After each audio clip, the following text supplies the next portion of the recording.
Imagine throwing out everything you know about traditional engines. No gas, no expensive electric batteries, just pure, free compressed air pulling a four-wheeled vehicle down the road.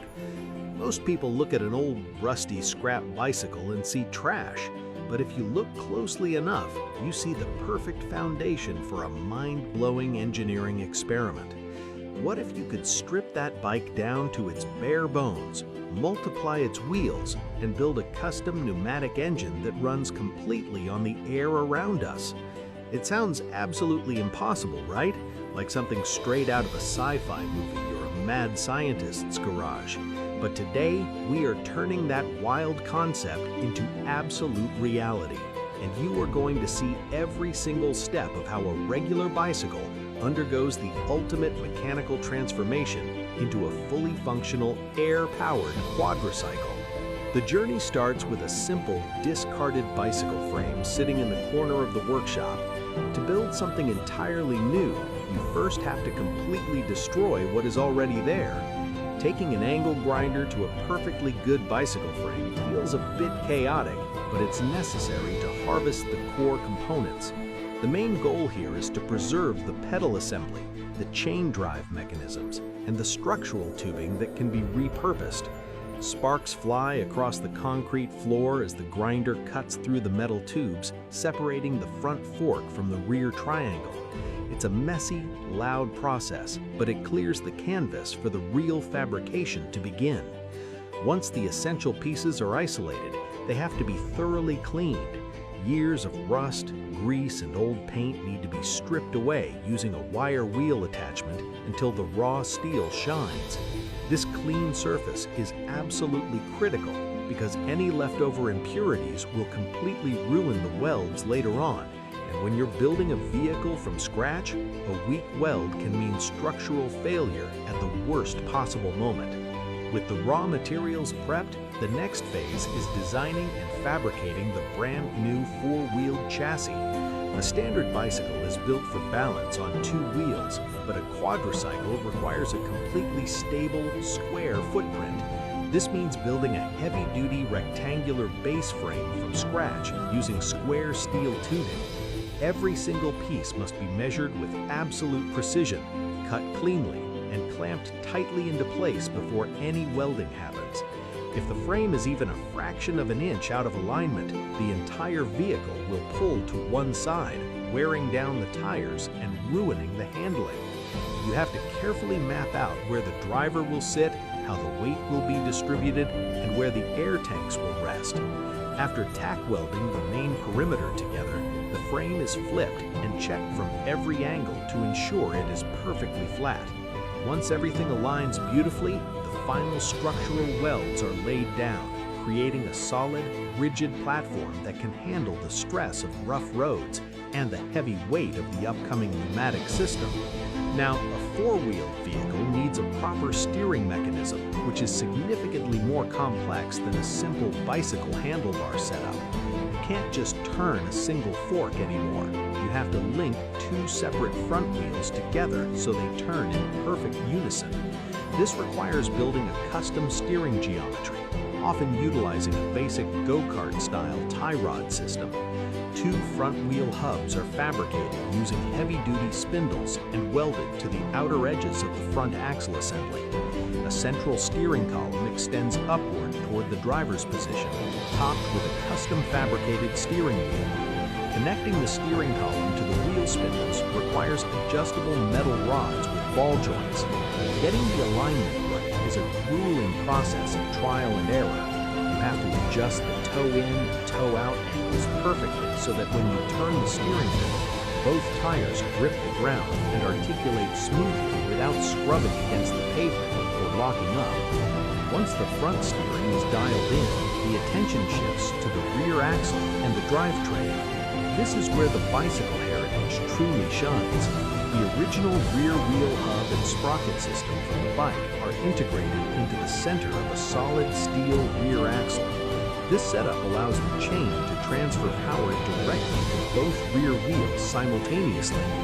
Bearings are mounted to the main chassis frame to hold the rear axle securely in place while allowing it to spin with minimal friction. Every component along this drivetrain has to line up flawlessly with the front sprocket near the driver's seat. If the chain is even slightly crooked, it will violently jump off the sprockets the moment power is applied, instantly stranding the vehicle. With the mechanical rolling chassis fully assembled, it's time to tackle the most ambitious and experimental part of the entire build, the pneumatic propulsion system. The goal is to use compressed air stored in high-pressure tanks to push a mechanical piston, which will then turn the drive axle and move the vehicle forward. The heart of this system is a modified pneumatic cylinder, similar to what you might find in industrial machinery. However, standard industrial cylinders are designed to move back and forth under constant control, not to act as a continuous internal combustion engine. To make it run like a real motor, a custom mechanical valve system must be engineered. This valve must open and close at the exact millisecond the piston reaches the top and bottom of its stroke. If the timing is off by even a tiny fraction of a second, the air pressure will fight against the piston's natural movement, locking up the entire mechanism and stalling the engine completely. Fabricating this mechanical timing valve requires an incredible amount of patience and fine-tuning. A small cam or lever is attached directly to the spinning drive axle. As the axle rotates, this cam physically strikes the pneumatic toggle valves, alternating the flow of compressed air into the front and back inputs of the cylinder. This creates a self-sustaining cycle. Air pushes the piston forward, the axle rotates, the valve switches, air pushes the piston backward, and the momentum keeps the whole system spinning. To feed this hungry air engine, a massive onboard compressed air storage tank is securely bolted to the rear deck of the chassis. High-pressure polyurethane hoses are routed from the tank's main regulator through a manual foot pedal valve, acting as the vehicle's accelerator, and finally into the timing valves on the engine. Of course, no ambitious DIY project goes perfectly on the very first attempt, and the initial testing phase brings plenty of frustrating mechanical obstacles. The very first time the main air valve is opened, a loud hiss echoes through the workshop as air leaks violently from several hose fittings. The pressure drops instantly, and the engine barely moves a couple of inches before dying. You have to systematically track down every single leak, replacing worn washers, applying fresh thread sealant, and tightening down the couplings until the entire system is completely airtight and holds pressure perfectly. Then comes the timing issue. On the second test run, the cylinder fires with immense force, but it slams violently into the end of its stroke and jams. The mechanical cam timing is slightly off, meaning the air is exhausting too late and creating massive back pressure. It takes hours of minor adjustments, moving the cam forward and backward by mere millimeters, spinning the wheels by hand, and listening closely to the precise rhythm of the air exhausts until the engine finally establishes a smooth, continuous, reciprocating heartbeat. The sound of the piston firing rhythmically is incredibly satisfying, sounding almost like an old-fashioned steam locomotive coming to life. With the engine finally breathing and running smoothly on the workbench, the moment of truth arrives, the official road test. The vehicle is rolled out of the workshop and onto the pavement. Sitting down into the custom driver's seat, gripping the steering wheel and placing a foot on the pneumatic pedal brings a rush of pure adrenaline and anticipation.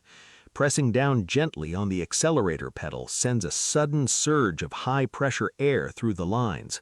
The engine gives a loud, sharp hiss, the mechanical linkages flex, and the rear wheels bite into the pavement, smoothly propelling the entire four-wheeled vehicle forward entirely under its own power. Steering the custom quadricycle down the road feels incredibly responsive and smooth. The steering geometry works beautifully, tracking straight without any wobbling or pulling. As the speed builds, the rhythmic popping sound of the air exhaust echoes off the surrounding trees, turning heads and drawing amazed stares from anyone passing by. There is an absolutely unmatched feeling of accomplishment in driving something that you built completely with your own two hands, especially a machine powered by nothing more than the clean, free air around you. It proves that with enough creativity, resourcefulness, and basic mechanical principles, you can transform ordinary scrap metal into an extraordinary, eco-friendly piece of engineering functionality. This entire project is a powerful reminder that you don't need a massive factory or $1 million budget to innovate and build something truly remarkable. It just takes a willingness to experiment, make mistakes, and keep turning wrenches until it works. By the way, I'd love to know, where are you watching this from? Drop your location in the comments so I can personally thank you.